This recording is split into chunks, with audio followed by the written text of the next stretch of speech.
आलसी गधे की कहानी। एक गांव में नमक का व्यापारी रहता था। उसके पास एक गधा था।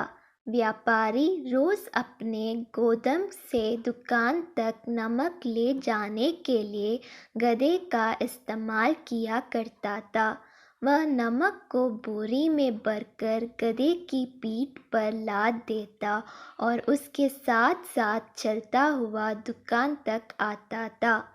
व्यापारी का गधा आलसी प्रवृत्ति का था।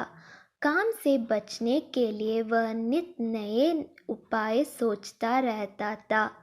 गोदाम से दुकान तक के रास्ते में एक नदी पड़ती थी, जिस पर एक छोटा पुल बना हुआ है।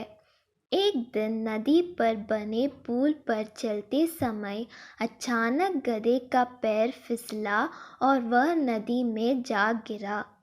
नदी के पानी से नमक की बोरी भीग गई। जब तक व्यापारी ने गधे को पानी से निकला, तब तक बोरी में भरा बहुत सारे नमक घुल चुका था।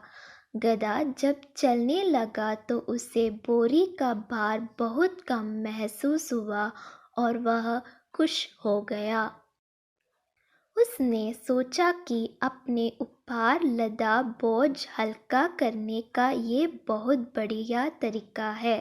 अगले दिन वह जानबूझकर नदी में गिर पड़ा। नमक पानी में घुल जाने से बोरी का वजन फिर कम हो गया। उसके बाद से वह हर रोज ऐसा ही करने लगा।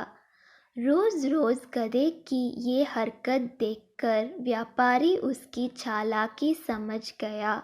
उसने गधे को सबक सिखाने का फैसला कर लिया और अगले दिन बोरी में नमक के स्थान पर रूही भरकर गधे की पीठ पर लाद दिया। रूही हल्की थी। इसके बाद भी आलसी गधे ने सोचा कि क्यों ना रोज की तरह नदी के पानी में गिरकर इस वजन को हार कम कर लिया जाए। इसलिए वह जानबूझकर नदी में गिर पड़ा। लेकिन इस बार बोरी में नमक नहीं बल्कि रूही थी। पानी में भीग कर रूही का वजन कई गुना बढ़ गया। गधा जब उठकर चलने को हुआ तो इतनी भारी बोझ से उसका बुरा हाल हो गया। उस दिन के बाद से उसने कभी आलस न करने का निर्णय किया। सीख: आलस का फल कभी ना कभी मिल ही जाता है। एक ही उपाय हर बार कारगर सिद्ध नहीं होता।